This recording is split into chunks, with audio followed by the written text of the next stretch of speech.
I'm suspicious if it's the right link. It is?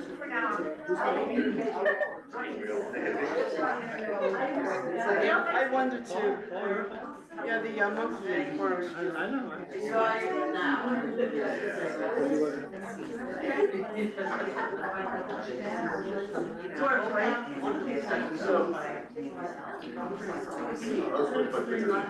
Do you guys know anyone who's watching on Zoom today? Because I don't know if it's the right, I guess it's the right Zoom, but I don't see any people.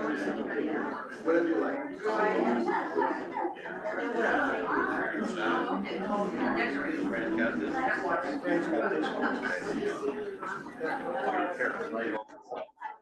I like your t-shirt. Well, thank you. Got it fast. Yeah. If I'm pronouncing it somewhat. Do you feel safe walking around in Rochester with this t-shirt nowadays? Right, glad to hear that. Well, this is not cat.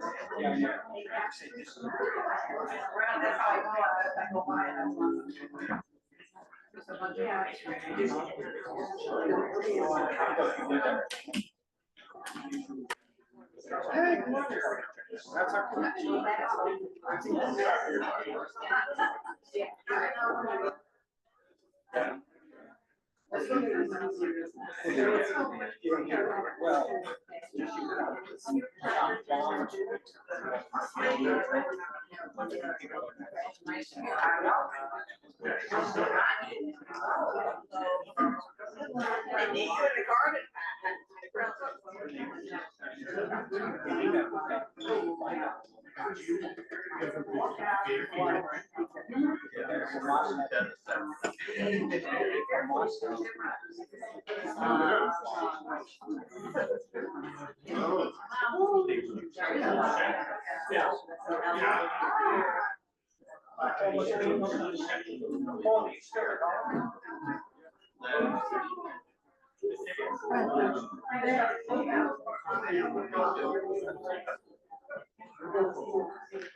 are you guys? So you have to speak to the microphone for two. Yes. One is that people hear The you. service was beautiful last night. I really pushed Eric. And the people who are asking questions, they also. Doesn't like coming out. 7 o'clock. I don't really want to go. Oh, actually, I'll start. I'll go by myself. And just enjoyed it so much. Not so much the first hour. It was about this thing.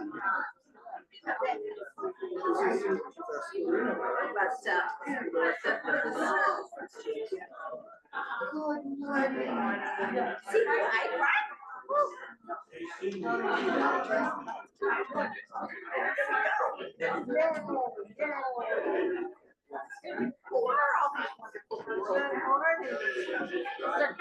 Good morning. Good morning. Oh, the Kesher kids are joining us today. How fun.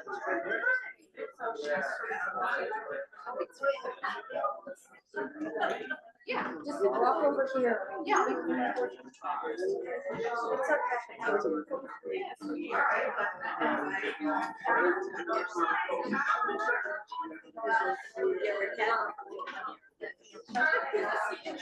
I got to grandkids this morning. They came right behind us. So, yeah, so both of them came up and hugged me in public. You know, I would say Abby just like to do that. She's too cool. She did.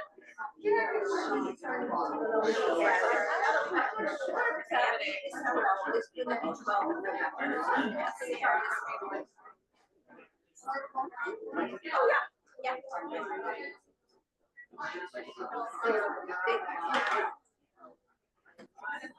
So yeah, no, it's the best. The movie part, Abby, the next one. Okay, good morning, everyone. Good morning. What an amazing opening for a week. I'm very happy and excited to see all of you here. We had our wonderful Slichot service last night. We officially launched these days of awe and preparing for Rosh Hashanah Yom Kippur. These are indeed very special times in our Jewish calendar. And this morning, I'm twice as happy because we have actually two groups in the temple joining us to this intergenerational study opportunity. So we have our Hole of the Bagel regulars and guests who are here with us today. And joining us also are the Kesher class, our 8th and 9th graders here at Temple Sinai. And I think it's a wonderful idea. I want to thank Susan Rizzo, our school administrator, for thinking about this great idea that you guys can join and learn as well. So today we are beginning talk number 2 in the series of the Sin and Forgiveness mini-series within Hole of the Bagel. And we are in these special days. We learned last week about some of the ways that the Jewish tradition or Jewish traditions have been thinking about that. And we learned that, in fact, there's more than one way within Judaism to think about teshuvah, returning, atonement. And we only touched a little bit of it and we were out of time, right? So the idea is that we want to expand and deepen our knowledge about different ways by which different people think about those issues, which is why we're going to have today Reverend, well, I'll introduce you in a second, the Reverend from First Asbury Church, and next week a doctor of Islam will come from U of R. There'll be also someone from the Church of Latter-day Saints and also a psychotherapy approach to the same idea. Because we want to make sure that by the time we reach Rosh Hashanah Yom Kippur, we are as ready as we can for this. Before I introduce you, it is not too late to join our adult ed program on Mondays. It started last week. So 6 o'clock is Hebrew for beginners, and 7:15 is Judaism 101. The reason why I'm encouraging people to enroll this week, especially for the Hebrew class, right? You want to catch the train when they're still learning the early stages. It's hard to hop on the wagon when it's midway half the year. So if you always dreamed of learning Hebrew and never knew where, that's your chance. And if you feel like you want to brush up on your Judaism 101, a comprehensive basic course of what is Judaism, you can still join this week. So you can just consider that. And I don't want to take too much of the precious time we have with you. So it's an honor to introduce a colleague, a friend, an amazing person who lives here in town and serves our community at First Asbury Church. Everyone know where that is, right? Beautiful building. If you haven't visited, you should. Reverend Kathy Thiel. It's an honor that you're here with us, and we're looking forward to learning with you and from you.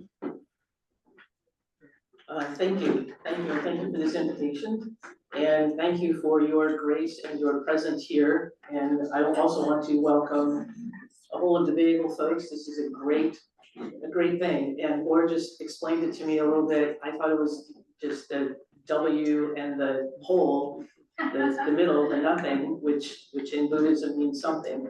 And but he said no, it's going around and around and around, or it's probably everything in both. So I love that, and thank you for being here. So I want to open with just introducing myself. And probably the first thing you might want to know about me in this moment today is I love questions. And it pains me a little bit if someone's sitting there with a question and they're just waiting for the 15-minute mark. So please raise your hand and ask a question when you can. I don't mind being interrupted. And I love to know what's on your mind. This is a big topic, and we won't, like last week, be able to cover it all, but I'd like to delve into it a little bit.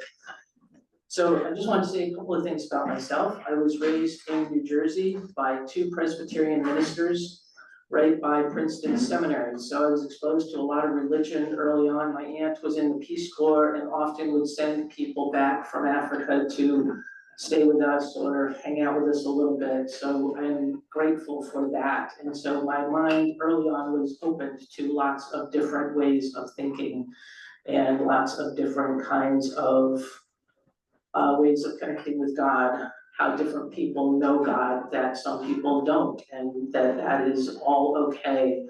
And it is what it is the world, and it is the people within it. I went to Hampshire College, which is in Amherst, Massachusetts. I stayed there for about 30 years, ran a small environmental consulting firm, and then decided to go into the ministry, which I had avoided all my life, having felt like I had enough of it with two parents and seminary and all of that. So I am grateful to be where I am today, and I just love it. Love this work, and I love this ministry, and I love being part of this interfaith community.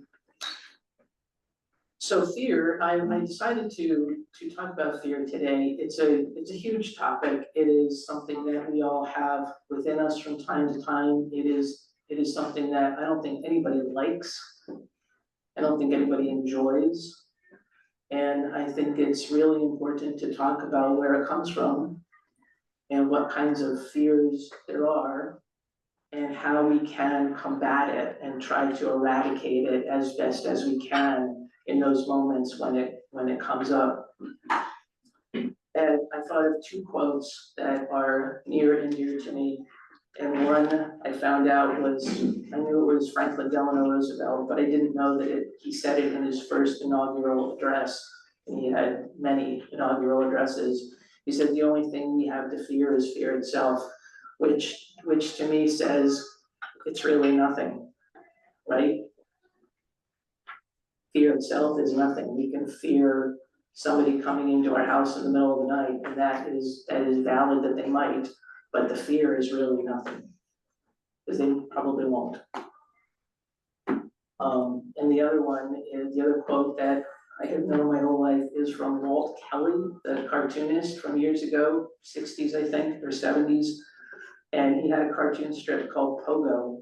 And Pogo was a possum who lived in the Okefenokee Swamp in Georgia and had all sorts of other animal friends. It was a very political cartoon. And he had great ideas and great things to say. And at one point, Pogo, probably referring to FDR, said, "We have met the enemy and he is us."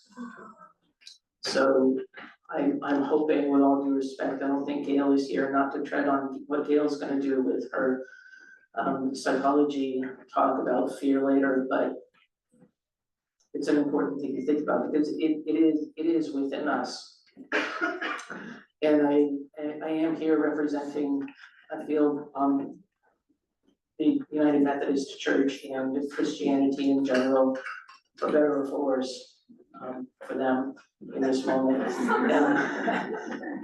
Because like I said, my spirituality is just deepened within God, and not necessarily, I am not bound to any denomination or way of thinking or feeling about God. It is just, to me, God. So that is where I am coming from in this moment. You can ask me anything. So one of my favorite quotes is actually a misquote from the Gospel of Thomas. Anybody know the Gospel of Thomas?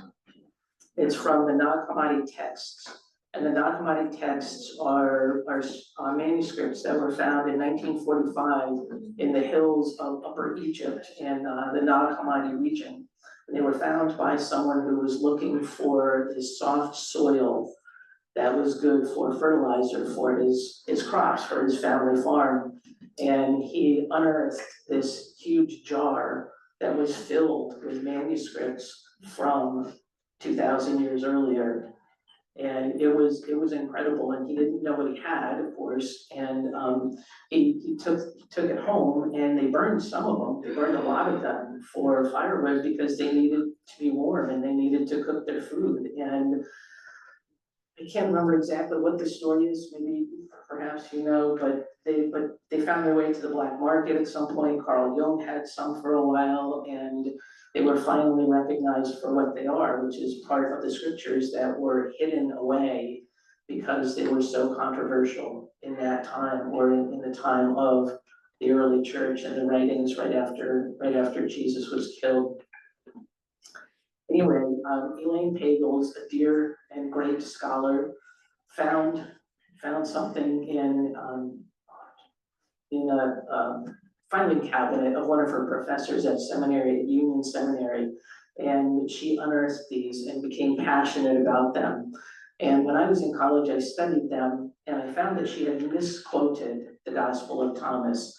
And I was forever annoyed by this. I went to my professor and I said, well, this is a misquote. And I knew he was a good colleague with Elaine. And I said, you know, y'all are all over us for plagiarism here in college, and we're not supposed to do anything, and that includes misquoting something, even if you don't do it on purpose for your own good. And he looked at me, and he said, leave Elaine alone. And so I did, but I continue to do this because plagiarism has haunted me my entire life. It scared everything out of me when we had somebody come and talk to us about what you cannot do, and this is one of the things. Anyway, that's my introduction to this. So what Elaine wrote is that Jesus said, if you bring forth what is within you, what you bring forth will save you. If you do not bring forth what is within you, what you do not bring forth will destroy you. In other words, if it's in there, you need to bring it out. You need to bring it out, you need to look at it, you need to acknowledge it, you need to find somebody to help you, a psychologist, your rabbi, your friend, your partner.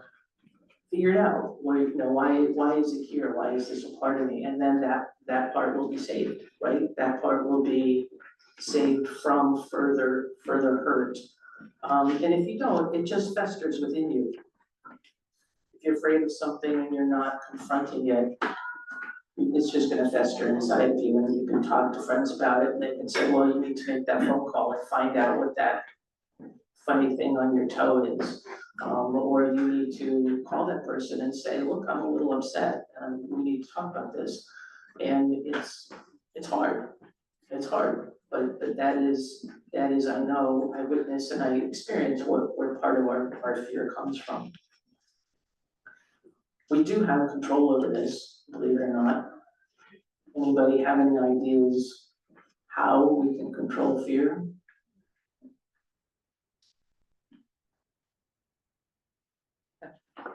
If you look at fear and you change. Oh, wait, just a second, Ron. For the sake of the people on Zoom, when you're talking in the audience, you need to talk to the microphone. If you look at fear differently and change it to caution, that it's a message that wants you to be safe, and then you look at what's the safety wish behind the fear, it can lead you to actions to keep you safe. That is beautiful. Change it up. Recognize it, change it up to something that's a little less all present, right? The cautionary, instead of thinking, wait, a friend is late for something. Oh, they must be dead. I'll be attending their funeral in a couple of days, right? Well, no, they got into a traffic jam and they're on time. You know, is that what you're talking about? Well, that's also what I call possibility thinking. Possibility thinking. That it's possible they're dead, but it's also possible they're in a traffic jam. Right, and yes, and I think that what the point you're bringing up is that we do have control, where I was going with over how we experience that fear, and it is our mind that, right, we can change our thoughts. It's not always easy, but we can do it, and we have that control. We can think, oh, this is a beautiful day. This is a beautiful day. This is a beautiful day. This is a beautiful day, right? The sky is blue, the trees are still green with the leaves, the sun is out, and we can recognize everything that is right here instead of thinking, oh my God, I have to later on, I have to go do this and that makes the day less beautiful. And it is not helpful to us, and it is not helpful to what we're going to be doing later. Any other thoughts on controlling fear or on how our mind can work with that? Joyce? Oh, Right here, right here, Joyce? in the front.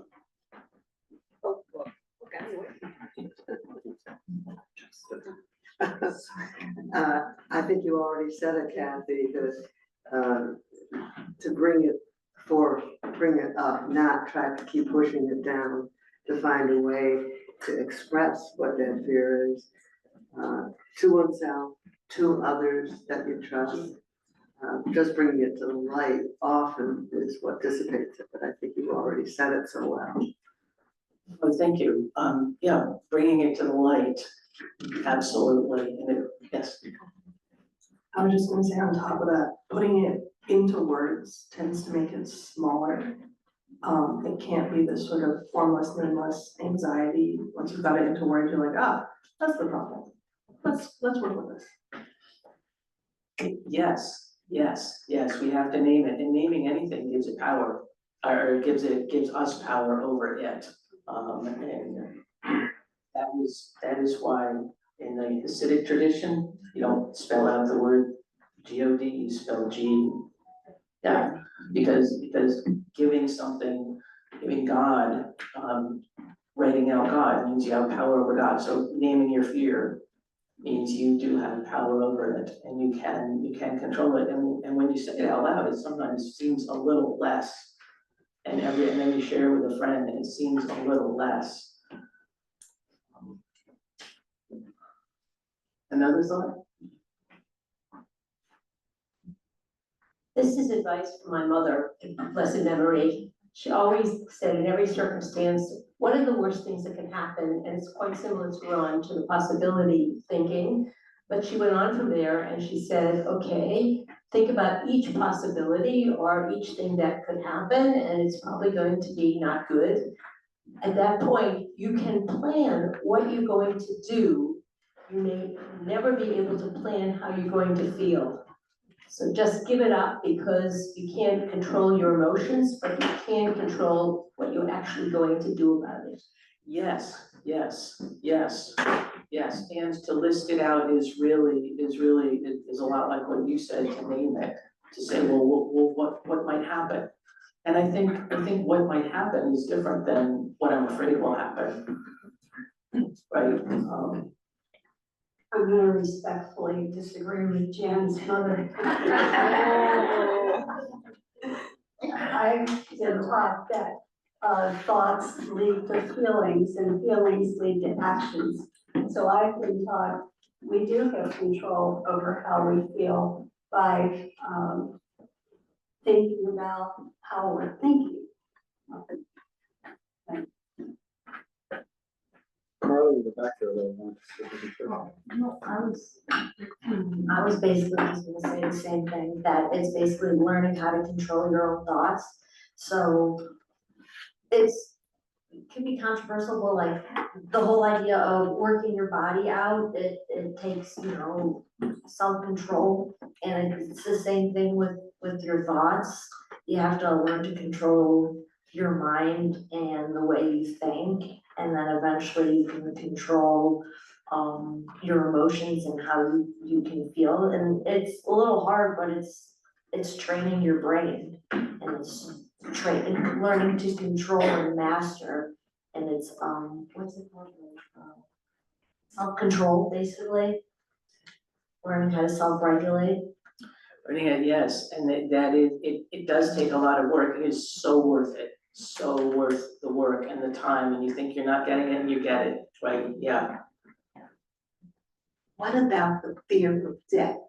I have taken care of people who were dying and they feared death. And I had trouble responding to them, I think, in the way they might have liked. I tried my best from where I was coming from.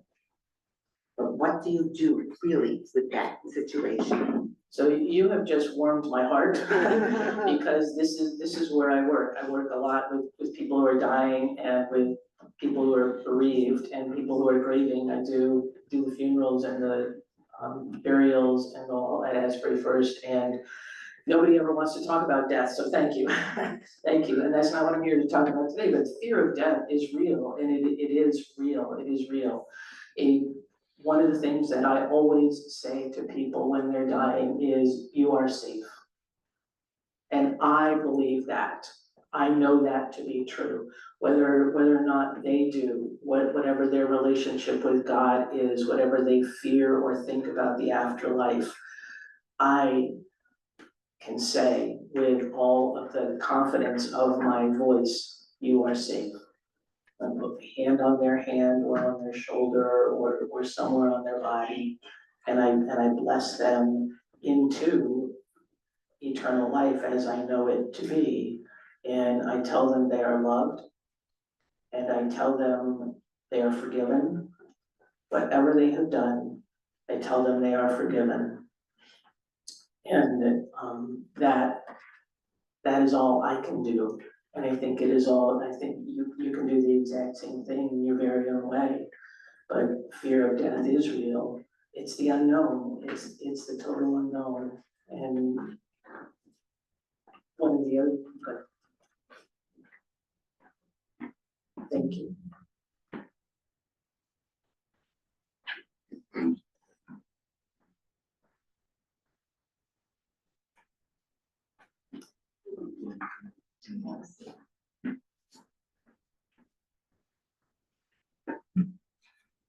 My question is fear always a bad thing? I mean, as a soldier, I was taught to fear going into battle for self-preservation. As a father and a husband, I fear something happening to my family, and I would use that fear to protect them. There are different types of fear, and not all of them are bad. Some of them have positive outlooks because God gave us the ability to differentiate between safety and things we fear. Well, I'm gonna put this to the group. What do you all think is that, oh, yes? I was gonna say something now. Okay, no, okay, you'll be next. What do you all think about?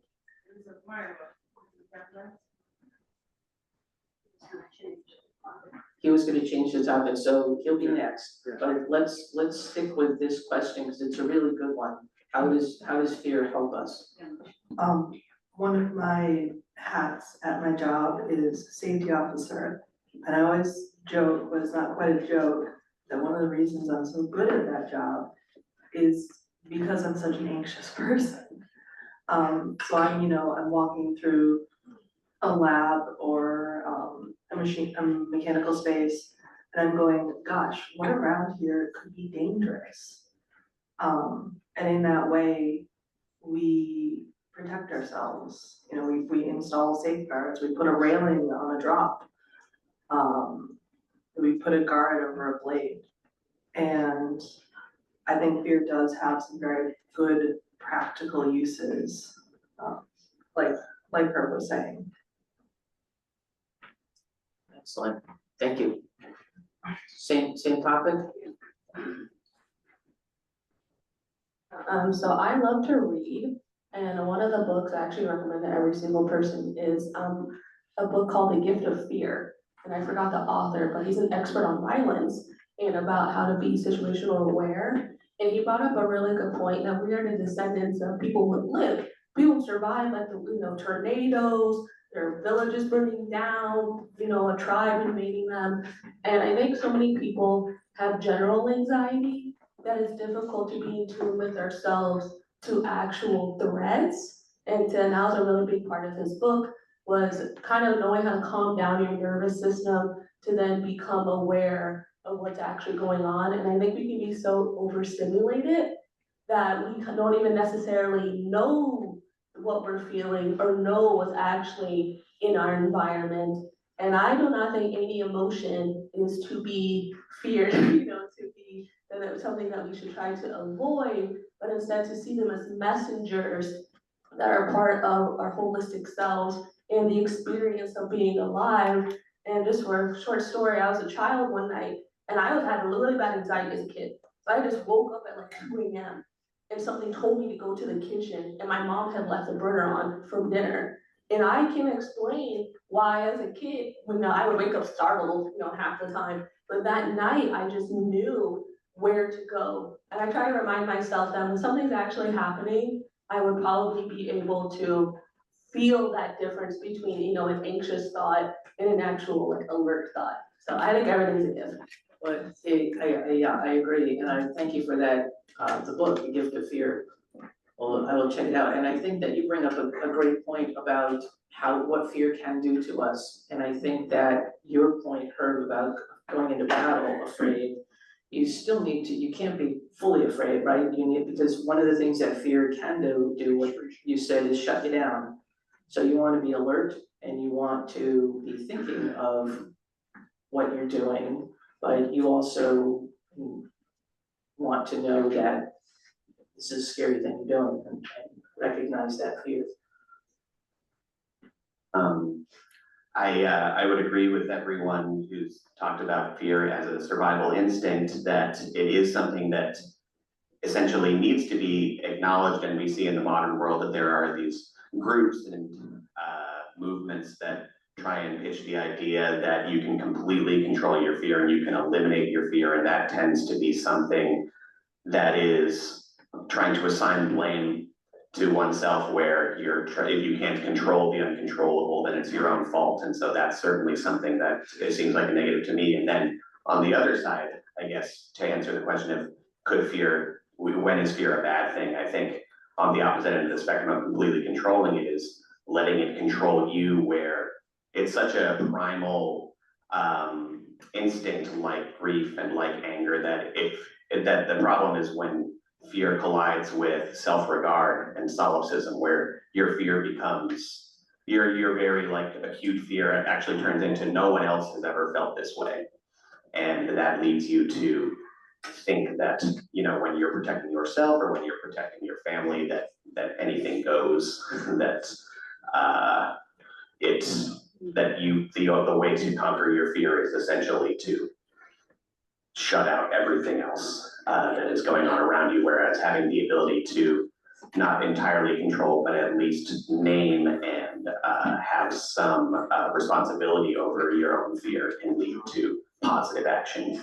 Yes, Milo, are you still, okay, let's change topic for Milo. Wait, just. Yeah, it's fine. I was gonna talk about, like when you said the quote of, FDR, not only fear, but fear itself. You kind of said it, but, I believe it's more like people fear like what they don't understand and other things. And then when they do that, they become aggressive, And that's why you want to fear, and people are just gonna start doing stuff that they believe would be a way to solve that fear, And he was around, and when he was like inaugurated, that was the beginning of World War II, and the whole reason was because people were feared, and people in Germany had a fear of the Jews. And that fear caused them to elect Hitler as their leader and take over the world, pretty much. Yes, yes. And that's why you should fear the fear itself. Yes, and that's why it's important to talk about it and to, I'd like to pick up on both what Myro and Mikhail said, and wondering if we're dealing with a context, we're dealing with the context of sin and forgiveness in this series too, and I'm wondering if there's a way that you'd want to talk about the connection of fear and sin. yeah, absolutely, the connection of fear and sin is further on in my notes, and I love this conversation. This is my favorite way to for education to happen. So fear and sin. So one of the things I came across is the reason that we sin is because we're human. And I recently learned that we can really only aspire to be 90% good, perfect human beings. That other 10% is just our humanity, our jealousy that happens. We don't give ourselves a hard time for doing those human things. They just happen. But the big sins, which I see as the 10 Commandments, are, I think that when we are afraid of God's punishment, and so we don't break them, I think we can do better than that. I know I can, to be afraid of getting a speeding ticket. I don't speed. No, I should not just not speed. I should obey the speed limit because there's a reason for it. And I think the same thing with the 10 Commandments. And so I think that I believe what I said to be true, that everybody at death is forgiven, and that however you believe in reincarnation, you get a clean slate, or you are welcomed into heaven, or it's over. And any one of those, you have another chance. And so forgiveness comes, so whatever you have done,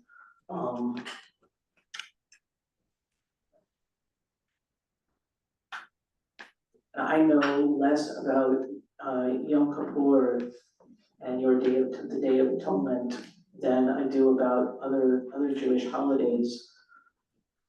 But I believe from college that it is the day that everything is, you do start anew. Everything is placed before God that you have done. Well, basically, yes, but there's more than one way to think about it, right? Which I don't want to expand, but the short answer is yes, right? But then thinking that it's automatically happening just one day, or that it does or does not involve some kind of self-introspection and process, or personal evolution. So that's a whole other lecture, which we're not going to have now. But yes, traditionally Jewish people think about Yom Kippur as a day of transformation, and that we're able to begin anew, the new year. That did not answer your question, I know.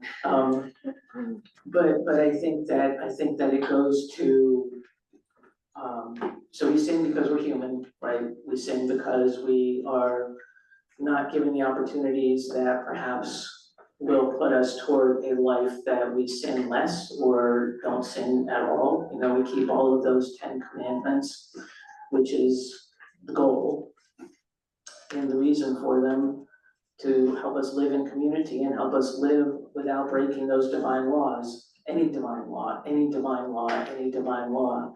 And I believe that fear can keep us from God, and a full relationship with God means that we don't even know sin.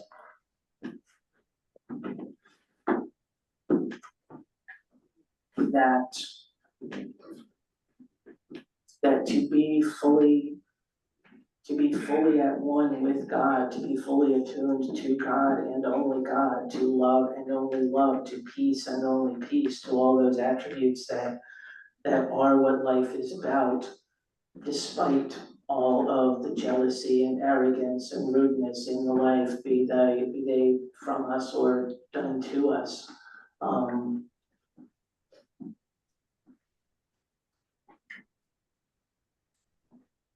In God, there is none of those. So we aspire to this full relationship with God without sin. And I think that that is probably a little more than you were looking for this morning, but I think that in my experience, people fear that, right? That 10% is a connection to this earth. That 10% is why people don't want to leave, why they fear death, because there's something a little bit frightening about being fully not of this earth. And we look at the prophets, and from Christianity, right, we have Jesus Christ who struggled mightily here. We believe that he was what the Christian church believes he was the Messiah. I do not believe he was the only Son of God by far, nor was he the only prophet that spoke of God or of what it is to live a full relationship with God. But that is scary. That is really scary. It's really scary. Nobody listens to you. Nobody understands. Nobody wants to do it because it's really more comfortable to not. It is more comfortable to sin. And when you have, in Christianity, we have Jesus on the cross saying, I have died for your sins, which has never resonated with me at all. I think what the rabbi said, we have to do our own work, right? We can't just say, oh, great, mom picked me up from school, I'm fine, I don't have to walk. And no, you have to do a little work, or else it doesn't mean anything, or else it's not really real and true, and that is scary. And I think that's where fear and sin come together. What do you, what do you think of original sin? Original sin, Adam and Eve? Yeah, because we don't believe in the original sin. I don't either. I had a professor in seminary, Mark Brummett, who taught Old Testament, and he said, all right, we just read the story, the Genesis story of the garden and the apple and the snake and Adam and Eve.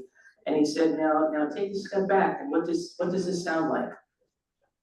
Two people running around in the garden naked, and the authority figure comes and says, don't do this, and what do? They do it. The authority figure comes back, and what do? They hide. That's children. It's a myth. I think. I do not believe in original sin. I do not believe that women suffer because Eve ate the apple. I do not believe that. One of my colleagues recently preached a sermon, Mike Mullen, and said that the first time the Hebrew word for sin appears is in Cain and Abel story, right? So possibly. So yeah, I do not believe in original sin. I'd like to go back to what Milo had said and draw a differentiation in this room between our young guests and our old farts who are my friends here. In terms of how we deal with fearing something or fearing that we sinned, most of us who are of a certain age don't go do a deep dive in the internet and find hundreds or thousands of voices confirming that we were right. No matter what it is, you'll find those voices if you want. And so if you fear something and you find hundreds of voices telling you you should fear it, I think that the young people have a lot more to deal with in terms of fear and did I do right or did I do wrong? And what do I have to do? Because of the echo that they get from the internet for anything they're thinking. So Milo, I was just supporting what you were saying. Thank you.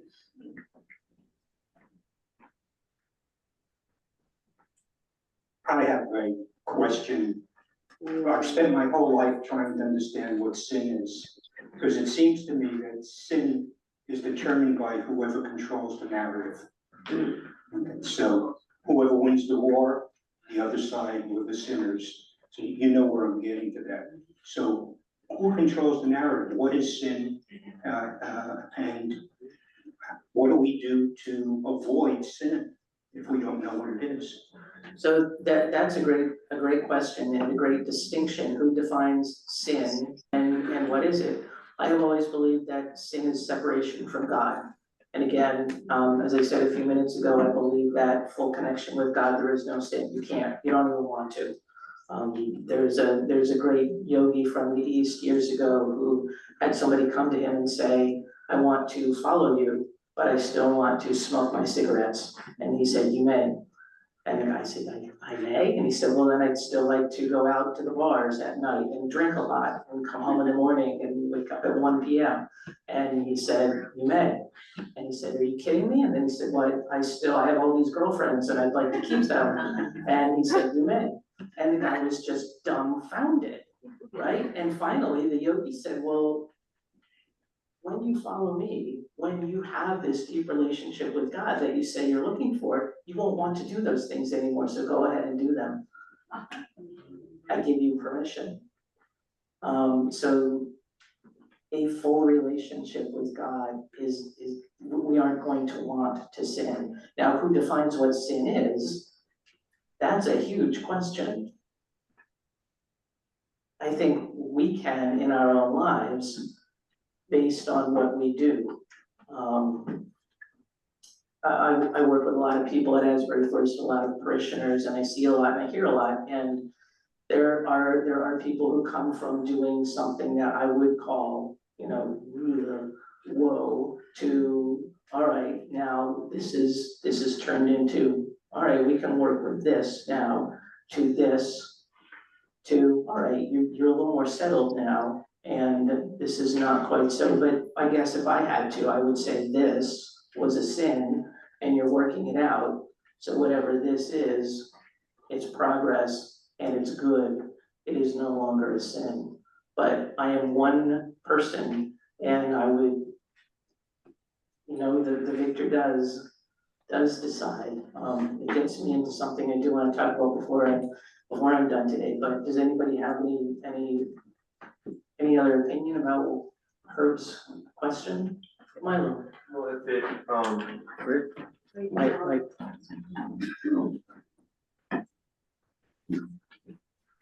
Well, if it truly affects someone else, or yourself in a way where it would be, objectively, harmful to them, then it would probably be a sin. Like if you kill someone, it's obviously gonna be a sin, It harms them, so it's how do you say it's not, Agreed. Question. Microphone. Why did God create sin? You think God did create sin? Well, then why did he, since he made the world and made everything? So I don't know, but I can surmise that perhaps God gave us sin so we could figure out how to not. Right? How good do you feel when you do something really hard or when you resist something? When I was Well, so you're tempted to do something that you shouldn't do.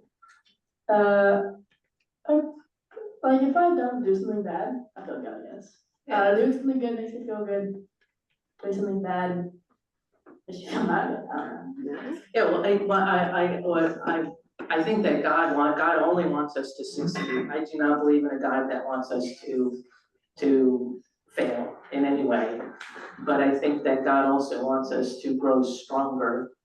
And again, nobody can do it for us. I think I might have an answer, is that he didn't create sin, but he if you look at how like, I don't know, angels, you might call them, operate, it's a lot like a robot, you know? They don't have emotion or anything. But then he also created life, and he allowed that to do whatever it wanted to do, you know, that it was capable of. And sin was something it would be capable of because it could think for itself. So he didn't create sin. It was, people could be able to do it, so they did it, you know. It's kind of a byproduct of, Being able to do, if you can do it, you're probably gonna do it, right? And if you look at what people do nowadays, that's kind of what people do. So I'd like to kind of add something which has to do with what Mile and others were saying and asking here. And also I'd love to hear your thoughts about my thoughts about your thoughts and everybody's thoughts. Is that we spoke last week about one meaning in chet, sin in Hebrew, chet. The word chet has to do with hachta'ah, which means to miss the mark. So when I'm focused, when I'm right on the target, I'm not in chet. And sinning means I missed the mark. I'm away, I'm astray. So what's the mark? And in this respect, I like what you say from a spiritual point of view, is that people's true desire, and forgive me the atheists in the room, the agnostics have forgiven me, because you know, is that our true soul's desire is to be with its source, which is the divine. And then when we do things that are, Milo, I'm quoting you again, aggressive, right? Then we go astray from that. And that also might answer why there's actually no difference between, in that respect, between hurting ourselves and hurting others, because actually you're all connected. The Buddhists also teach us that, is that, you know, you cannot be enlightened because you can only be enlightened when the last soul, like the last mosquito in Africa, has also been enlightened, right? We're all connected. So if we do something that harms very much someone else, we interfere in their ability to get closer to their divine soul, right? And that just sets us all further back. It's not an individual path. We all have to be in a place that advances us towards that. So that's kind of like a framework to think about it. If I'm trying, you know, get closer to that divine source, and we can talk about, we can agree, disagree. Also, there's more than one way to talk about that.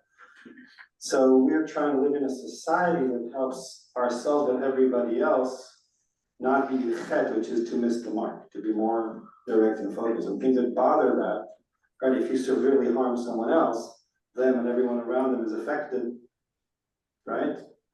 And then I just want to add to that one more thing, which is, and it's really fascinating that you connect with fear and sin and forgiveness, because sometimes we're also afraid to forgive, right? Because, oh, if I forgive, you know, I'll lose something.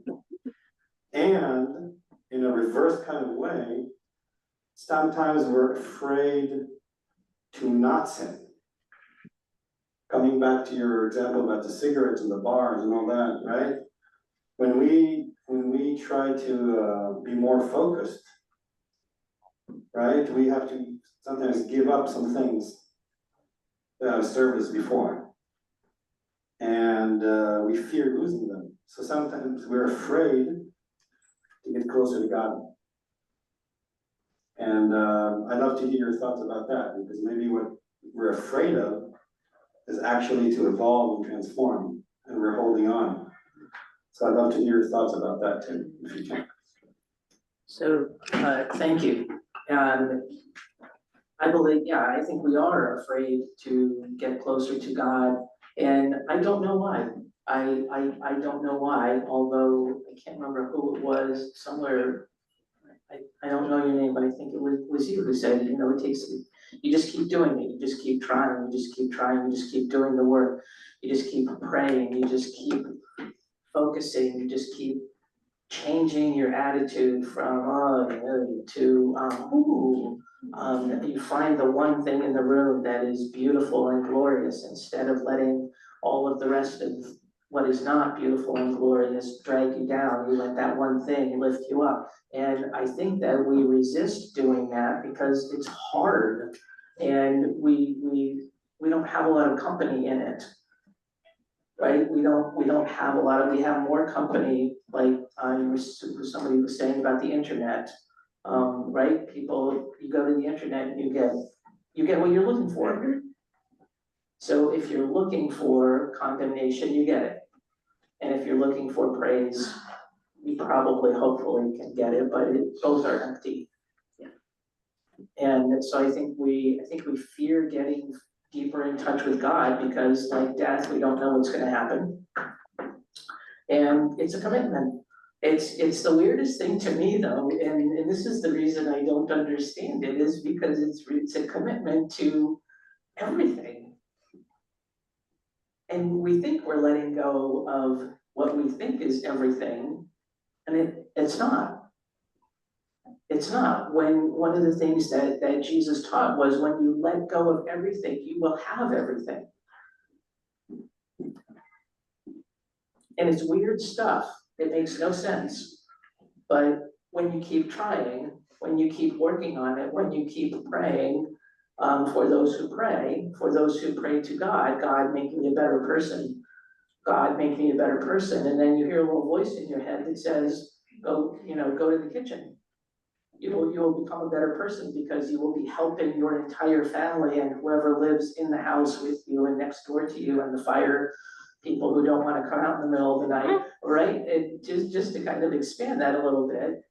Anything you do when you listen to God, or that voice that says, here, go do this, is going to be better for you. But it's hard because sometimes you are told to, or because of your relationship with God, or love, or peace, or the divine, however you experience it or don't, you have to, you might really feel strongly that you need to do something that is not going to be well accepted by your community or your best friend.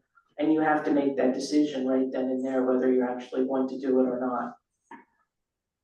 And that's your own decision, but I want to say one more thing. But the good news is that decision will come again. Right, so if you say, God, I am not ready to do that right now, it'll come again. And especially if you say, I'm not ready to do that right now, here are the reasons. Write it down, talk about it with a friend. Again, if you pray to God, pray, say, God, I hear your voice, I can't do that right now. It'll come again. Renata.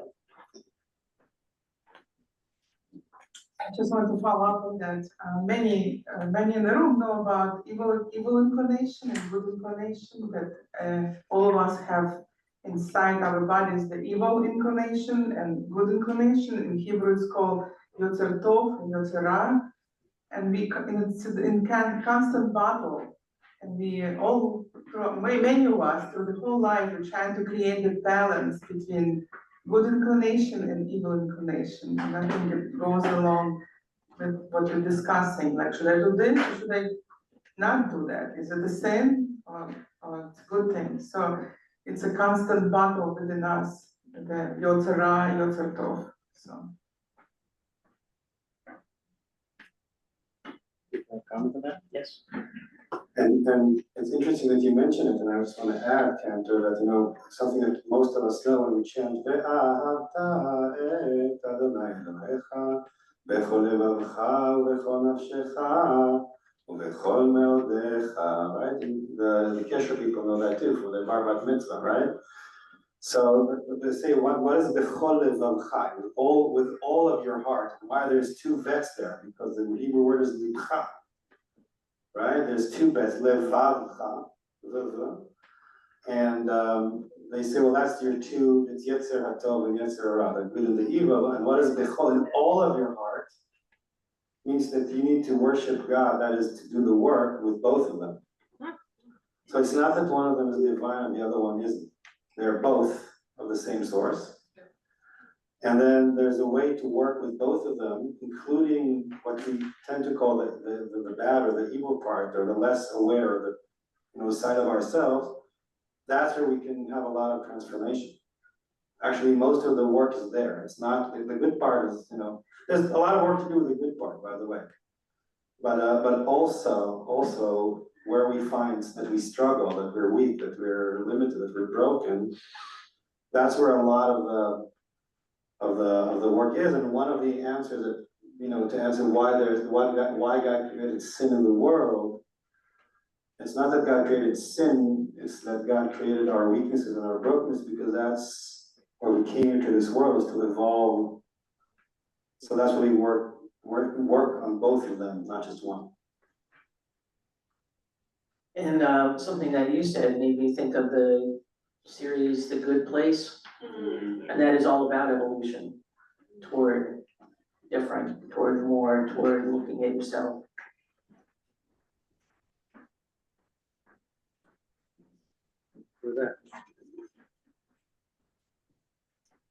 If you're forgiven in the end, where is the space for accountability, right? I think that's where like hell comes in theologically, right? Is that there is this desire for there to be accountability for the harm that you've done, for the sins that you've done. That is an excellent question. Where's the accountability if all is forgiven? Oof. I believe the accountability is in your heart and in your own relationships, in your relationship with God, in your relationships with others.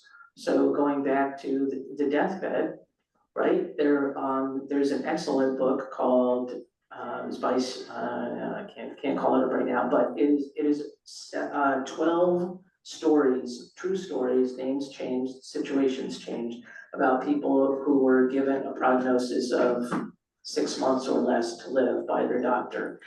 There's only one of the 12 when the person said, 2 weeks, well, that's enough time. Everybody else had estranged relationships. They had children who refused to come and see them on their deathbed. And that is the accountability, right? It's the accountability of that relationship between, let's say, father and son, for instance. That father is going to die, having tried to be accountable to his sins to his son, be they a sin against his son or not. That son is going to continue, and the father will just, move on to wherever he goes, death. The son has the accountability right there to live with the rest of his life. And that is the pain, and that is the sin, I think a sin, right? You missed the mark. They both have father and son in a relationship. I think it's real. I think sin is relational. And I think accountability has to be, it can be if you get caught, like I get caught speeding, I have to pay a ticket, that's my accountability. It's not a sin really, although I did miss the mark there with not obeying the limit, but in the greater scheme of things, it's forgotten. But accountability to God can be like the rabbi said, by changing, by evolving, by recognizing that you have another way to do things. Does that help a little bit? Not really. Okay, say more. I want it, or other people might have something to comment. Keep talking is I think the main thing. Keep saying, this is not working for me, or I need more from you, or I'm still bothered by what you did, or right in your relationships, and you can say that to God as well, if that is one of your relationships. I need more. I personally think that accountability is like guilt. We all have morality, and if we feel bad for something we did, I feel like that's a form of accountability. Like, it doesn't need to be a consequence, like if you did something and no one knows, but you feel bad about it, that's accountability. There doesn't need to be a consequence, sometimes guilt is the consequence. That's a great point.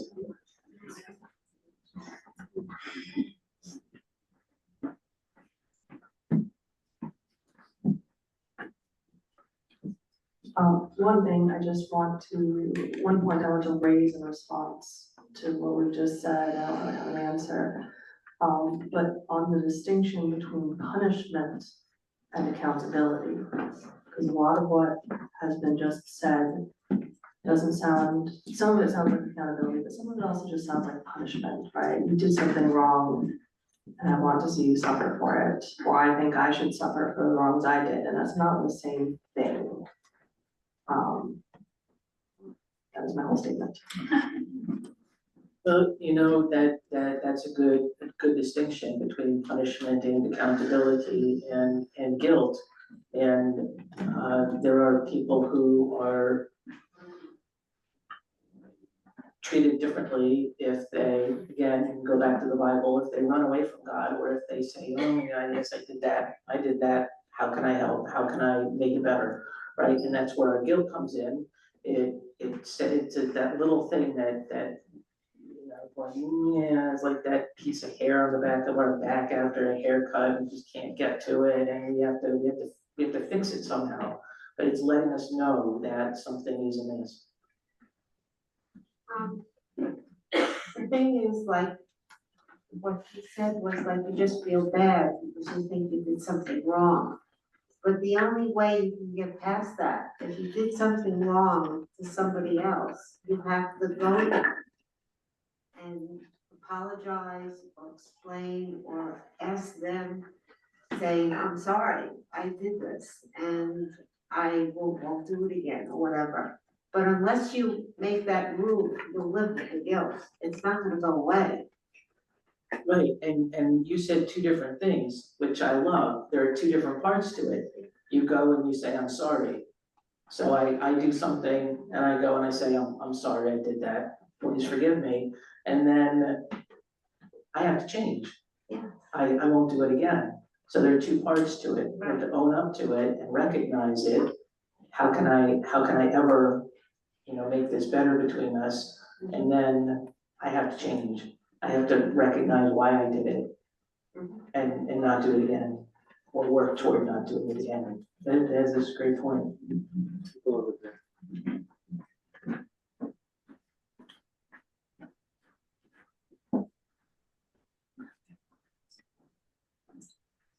So I'm reading this book called The Five Invitations by Frank Ostanesky. And it's a Buddhist approach to have the process of dying inform how we live. And to your point, sometimes shit doesn't work out. There is no accountability. And people die having done terrible things, and there are stories in this book about parents and kids and brothers and sisters, and you know, the survivors are left to do the work, and sometimes it's messy. So you know, things aren't always tidy, and that's our work. Bingo, yeah. Yeah, things aren't always tidy and that's our work. Sometimes we just have to get used to that part. I just wanted to underscore the beauty of the expression, to miss the mark. And I think that one's life's work is to be more and more clear-eyed about the mark being for those who believe to be fully at one with God. And it's just always been a favorite kind of way of apologizing to people for me, is to say, I see that I clearly missed the mark. Help me to understand that better. That's a great reminder. Yeah, there's that 10%.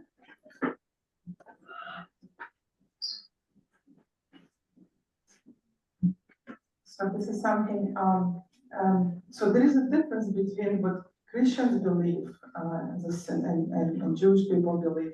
So correct me if I'm wrong. So original sin is, I know you don't believe in it, but according to Christianity, each person is born already sinful and they inherit the sin from Adam and Eve. In Judaism, we believe the opposite, especially in Hasidic tradition, that the person is born pure. The baby is pure and innocent. And as we go through life, we acquire those layers like an artichoke, like an artichoke, the layers that grow on us, that we get influence from outside communities and from the outside world. And that's how it's our decision to become sinful or not sinful. So it's up to us. But as we born, we believe to be innocent and pure. Just wanted to make distinguish. Thank you, thank you. Yes.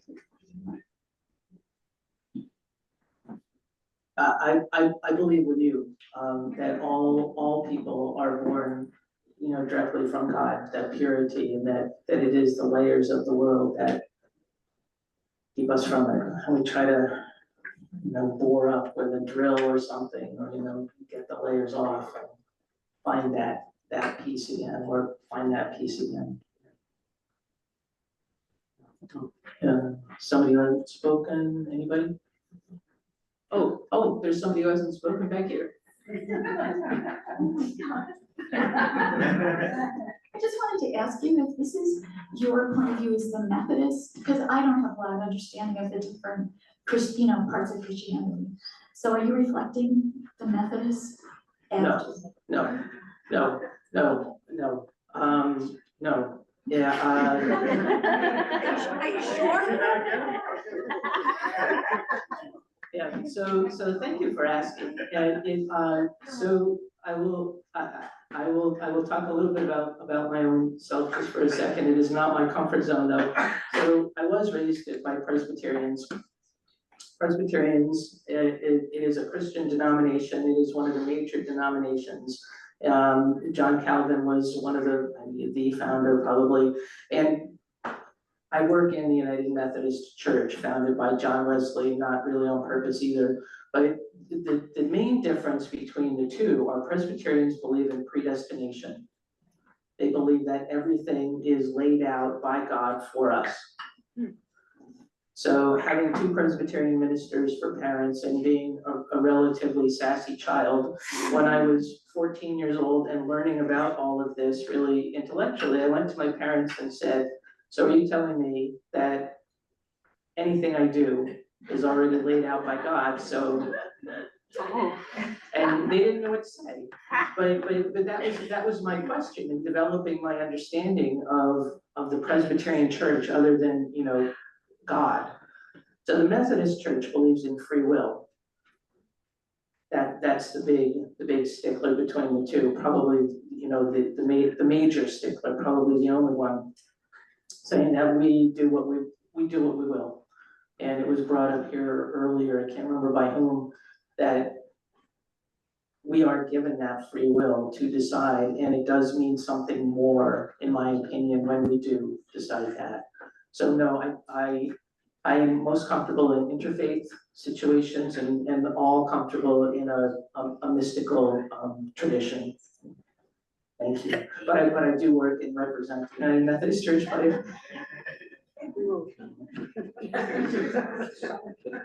I'm Jan. So, thank you for that entree.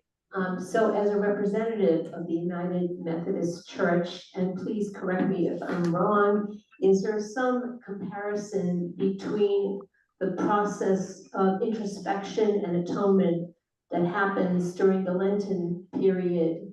And if so, what does that look like in the tradition that you represent right now? Well, that's an excellent question. So our period of Lent is 6 weeks, and it is the period between Ash Wednesday, which is a human-made, human-constructed. It's not really a holiday, it's just a recognition of the beginning of Lent and the day that Jesus was crucified on a Good Friday. And it is during that time that we try and do our best to think about our own journey toward death, toward redemption. We think that Christians think death is redemption from sin. Everything is cleaned up by Jesus having died on the cross. There are a lot of Christians who do not believe that to be true, and mostly they're chaplains who have seen a lot of life and understand things a little differently. But we do, Jan. We preach more about introspection. I'm not sure that we do it. Ironically, Lent is 40 days between Ash Wednesday and Good Friday. It does not include Sundays. So one of the kind of kitschy things that Christians do is give up something for Lent. I was not taught to do that as Presbyterian, but all my little Catholic friends growing up did. So they gave up chocolate. You could eat all the chocolate you wanted on Sunday. Right? So I never really understood that. It makes me think of my dear, sweet departed father who tried to fast. Oh, boy. And he had to give it up. And he told me the reason he gave it up was because all he could think about was when the sun went down and he could eat again. And so it wasn't doing its job for him. So I think that a period of introspection should last the entire year. I think it should be a self-reflection at the end of the day or at the end of the hour.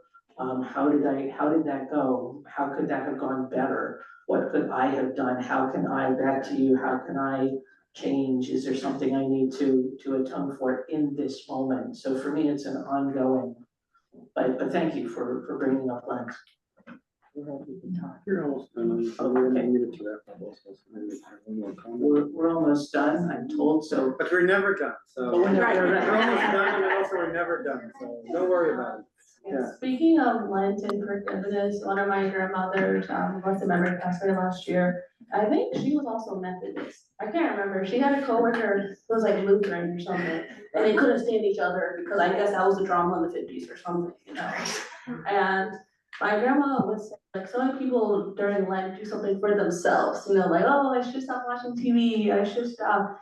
And she said, she said, you know, being like 50s, 60s, she said, I'm gonna give myself a real challenge. I'm gonna pray for this woman every single day. Oh, wow. She said, now that was a challenge. And she said, okay, you know, she'd wake up and she would pray, but I pray she doesn't talk to me today. So that, but every day my grandma kind of had nicer prayers and nicer. And by the end of Lent, they weren't friends, but the animosity was gone. And she said that she let go of the sin of animosity and the sin of like conflict. And when I go to the days of awe, that's things I reflect on. Is like, what's beyond me? I think at the end of the day, being connected, being on this one earth together, this one time in life, you know, this one moment together, it's about, you know, letting go of those things that divide us and prevent us from seeing that oneness. And I really love that story from my grandma, because she got along with everyone. So for her to just take that, recognize her own part in the conflict. And as I said, they never became friends, but they had a new understanding of each other. And it's through my grandma's connection with God that she was able to transform that like human relationship. That's a beautiful story. That's a great place to end. I agree.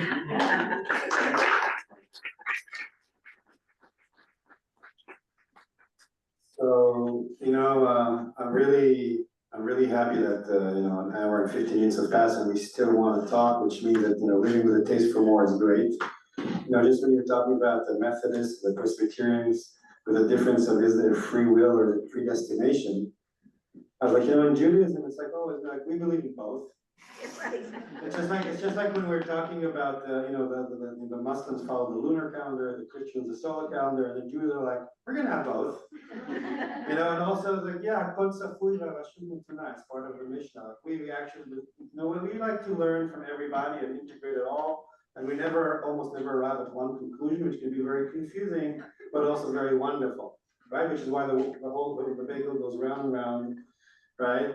So I wanna thank you very much for coming today, Reverend Thiel.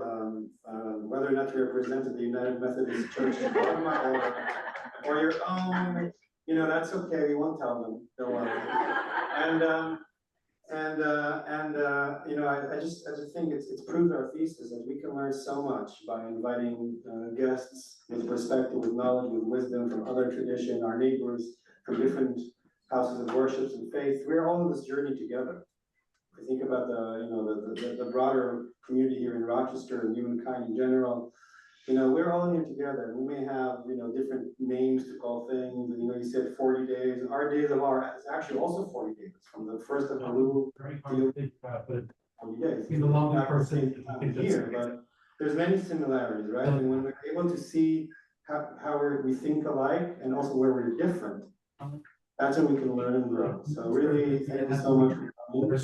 I really appreciated how you helped us up you know, and I also want to congratulate us all that we experienced today with an intergenerational.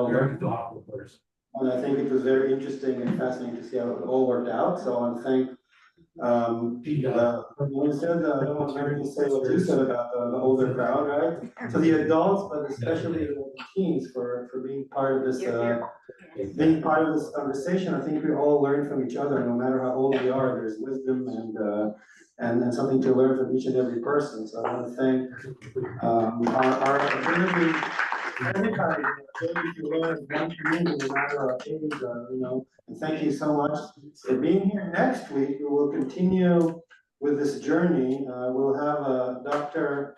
Mehmet. No, it's not Dr. Shafiq. There are other Muslims in town. Shafiq, Dr. Shafiq is wonderful. No, it's Dr. Mehmet Karbella. He's an assistant professor of Islamic studies at the University of Rochester. He'll be teaching more about Sufism later on in the year in the Wednesday classes. But right now he's going to be coming giving us this lecture about sin and forgiveness according to Islam. So it's going to be, I think, no less fascinating. And you can invite the Methodists if they want to come to learn too. We don't, you know, they're also welcome to all of the bagels. So again, I'm so proud of us for creating this, participating, creating this ongoing culture of learning. And then we have what's happening next on 11 o'clock? Anybody know? Oh, yes. Happening next. Okay. Actually, I've been tasked by Leslie Newman, who's in there setting up next. So anyone heard of Feldenkrais? Okay, never heard of it? Then go to the library at 11 o'clock and hear about Feldenkrais. All right, so Mara, I forget her last name, but Mara is in the program. Mara, who's a Feldenkrais teacher, she'll be teaching on Thursdays or begin after the high holidays. There's going to be a Feldenkrais class here from 9:30 to 10:30 before the Talmud class, and she's introducing that today. So please go to the library to learn more about it. Okay. It's a mind-body kind of amazing thing, and you should all try it. All right? It's awareness. Aware and yes. You want to try it. You want to try it because it's very good for us. All right? All right, thank you folks. Take care. Take a bagel home. Feed someone.